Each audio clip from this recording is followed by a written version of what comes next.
Bangladesh these last 2 days in order to try to rebuild the trust between our peoples.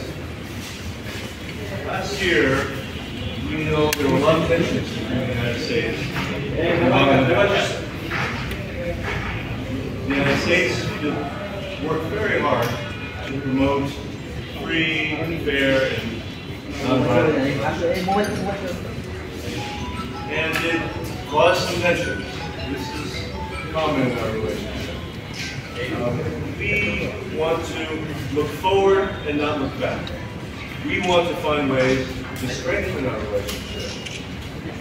And so I spoke to the minister today about working on the hard things in our relationship. We have lots of hard issues. We have sanctions. We have labor reform. We have human rights, business climate reform. But in order to work on the hard issues, we want to build up the cooperation we have on policy issues.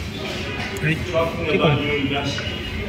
We're talking about the ability of more Bangladeshi students to study in the United States.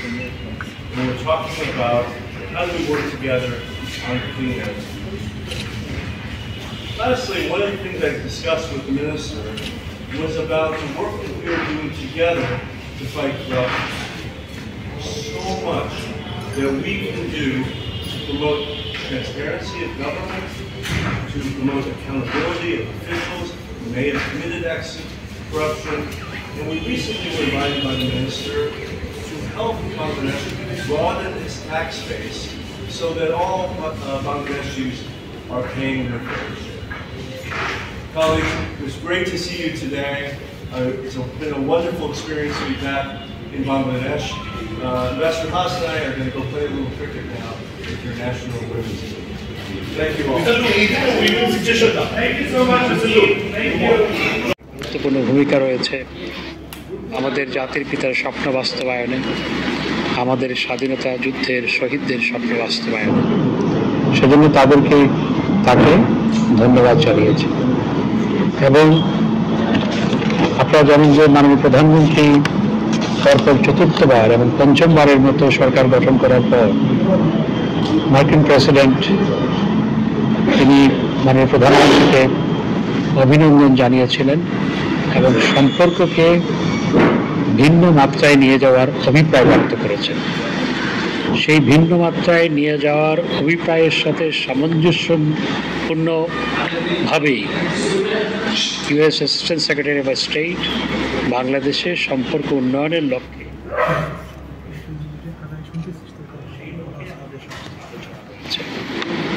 এবং আমি তাকে US কিন্তু আমাদের দেশে single country হিসাবে US is the biggest destination of our export এবং US আমাদের দেশে সিঙ্গেল কান্ট্রি হিসেবে হাইয়েস্ট ফরেন ইনভেস্টর আমাদের দেশে, বিগেস্ট ফরেন ইনভেস্টর এখন পর্যন্ত।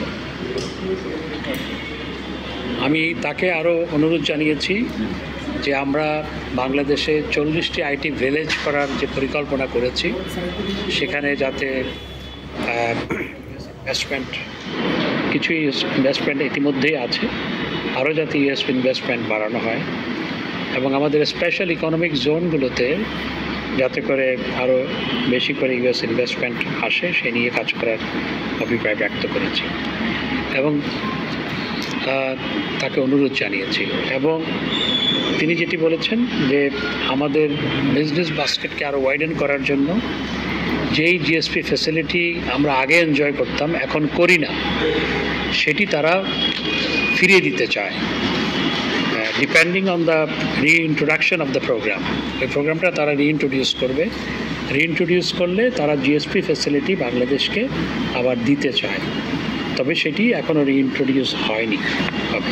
তবে সেজন্য আমাদের লেবার পলিসিটা একটু রিভিউ করতে হবে, যেটা আমরা রিভিউ করছি এবং সেই নিয়ে গতকাল মাননীয় আইনমন্ত্রীর সাথে তার বিস্তারিত আলোচনা হয়েছে নৈশভোজের সময়। এবং একই সাথে তিনি আমাদের বিশেষ করে আমাদের রিজার্ভ স্ট্রেংথেন করার জন্য এবং অর্থাৎ আমাদের ফিনান্সিয়াল সেক্টরকে আমাদের স্ট্রেংথেন করার জন্য তিনি তাদের ডেভেলপমেন্ট ফিন্যান্স কর্পোরেশন ডিএফসি, তাদের একটি প্রতিষ্ঠান আছে ডিএফসি ডেভেলপমেন্ট ফিন্যান্স কর্পোরেশন, সেখান থেকে বাংলাদেশকে অর্থায়ন করতে চায়, সেটিও তিনি জানিয়েছেন। এবং একই সাথে আমাদের ট্যাক্সেশন সিস্টেমকে আধুনিক করার জন্য, যাতে আমাদের দেশে মাত্র 25 লক্ষের মতো 25 কি 27 লক্ষ মানুষ ট্যাক্স দেয়, অথচ কয়েক কোটি মানুষ ট্যাক্সের জন্য এলিজিবল কিন্তু ট্যাক্স দেয় না। তো সে নিয়েও আলোচনা হয়েছে, তারা আমাদেরকে অ্যাসিস্ট করতে চায় যাতে আমাদের ট্যাক্সেশন সিস্টেমটাকে আধুনিকায়ন করা যায় এবং একই সাথে ট্যাক্স বাকি যে দেওয়া হেল্প করতে চায় ট্যাক্স কালেকশনের ক্ষেত্রে।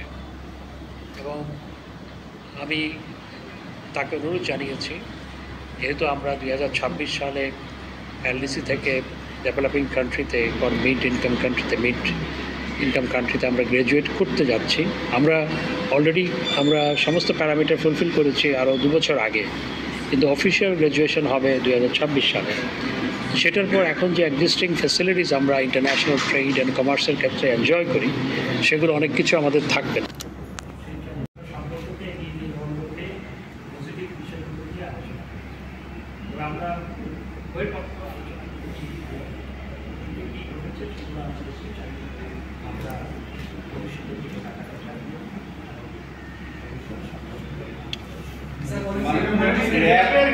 সময় এবং মানবাধিকার নিয়ে ডিপার্টমেন্ট থেকে বলা হয়েছে, তারা আসলে বিষয়গুলো অগ্রগতি দেখতে পায়নি এখন পর্যন্ত বাংলাদেশে, এবং তারা সেই অগ্রগতির বিষয়ে অন্য যে মানবাধিকার নিয়ে আলোচনা হয়েছে, বিষয়গুলো নিয়ে বাংলাদেশে কর্মীদের অগ্রগতি দেখতে চায়।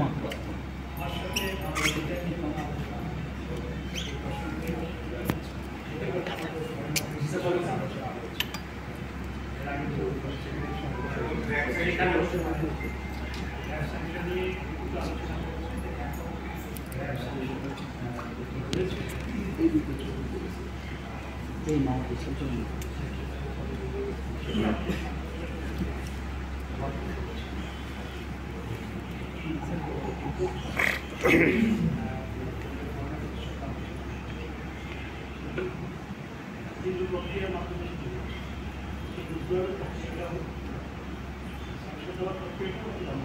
you.